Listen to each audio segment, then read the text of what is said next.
You have done this for how long now? I've been on a pure carnivore diet for about 2 months and a very, very low carb, greens only, modified carnivore diet for about a year.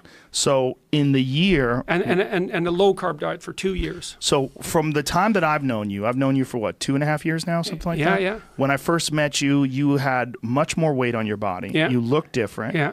And you were, back then you were eating like the standard diet, right? Like normal people do. Yes. Pasta, bread, meat, Yes. chicken, whatever. Yes. Right? You shifted over to only meat and greens. I saw you and I'm like, you look fantastic. I'm like, what are you doing? Mm-hmm. And you're like, I changed my diet. I only eat meat and greens. And I was like, wow, that's fascinating. Well, I felt like, okay, what you're doing is cutting out refined sugars and all these different things that are problematic, preservatives, all the bullshit, processed foods, and you're having this extreme health benefit. And I was like, wow, that's really excellent. You're showing great discipline. Then you decided to take it to another place and cut out the greens. Yeah, I know. What was the motivation for cutting out the greens? Well, all of the motivation for this has been my experience with my daughter because she has an unbelievably serious autoimmune disease. I just talked to her this morning. What is it called? Well, it's arthritis, but there's way more to it than that. But the arthritis was the major set of symptoms. She had 40 affected joints, and she had to have her hip replaced and her ankle replaced when she was 15 and 16. And so she basically hobbled around on 2 broken legs for 2 years in extreme agony. And that was just a tiny fraction of the whole set of problems. I just talked to her this morning. She's in Chicago. Looks like she has to have her ankle replacement replaced. So that's next on the horizon. But apart from that, she is doing so well now. It is absolutely beyond comprehension. So she's very trim. She had a baby, but she's very trim. She's down to about 118 pounds. She's about 5'6". She's just glowing with health.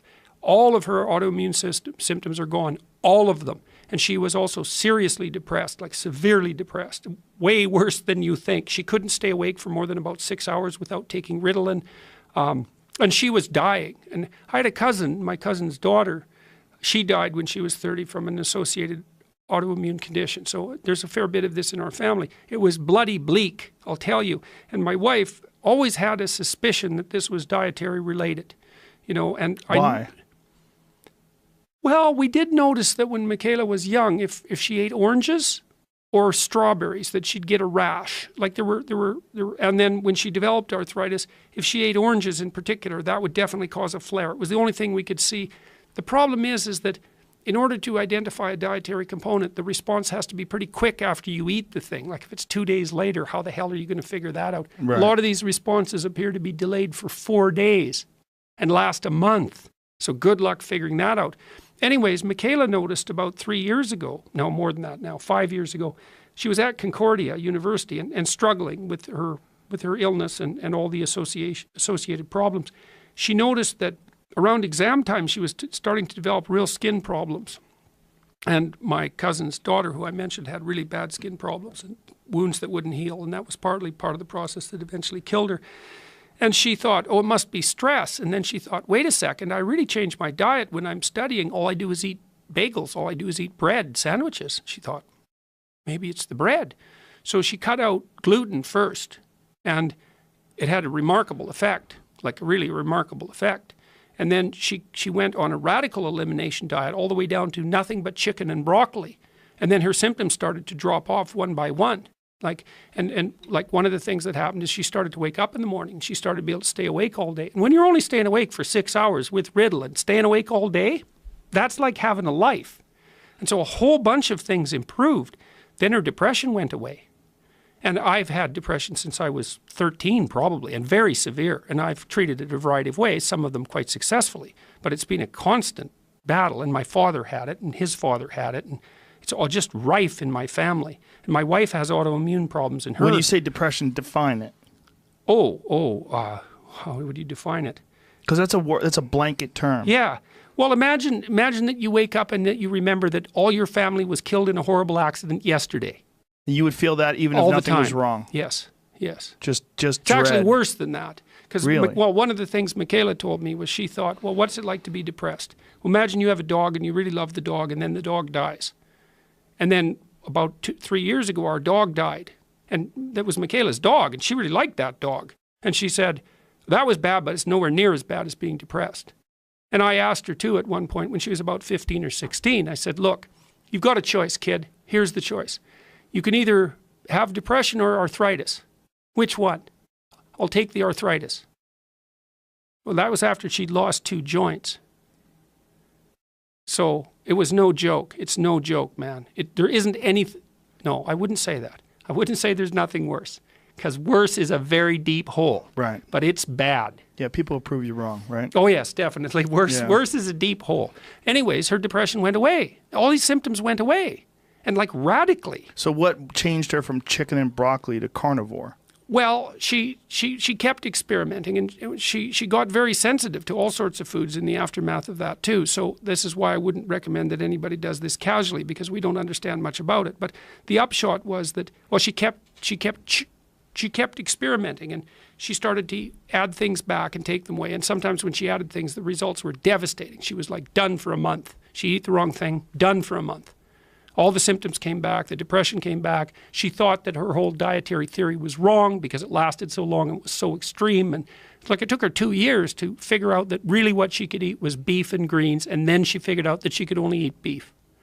So the greens themselves. Well, look, so what happened? Okay, so 2 years ago she said, Dad, you have to try this diet because you have a lot of the same symptoms as me. Now, I didn't have arthritis, but I had a lot of the other symptoms.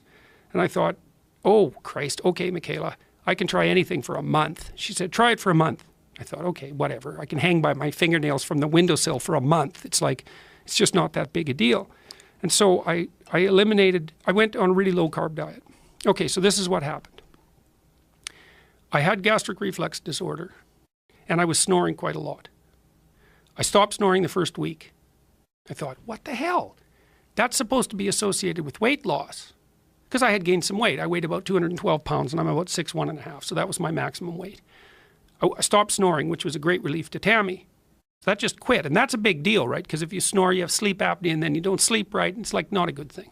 Okay, next. I started waking up in the mornings. I'd never been able to wake up in the mornings my whole life. I always had to stumble to the shower, and then maybe I could wake up. It took me an hour, and I felt terrible.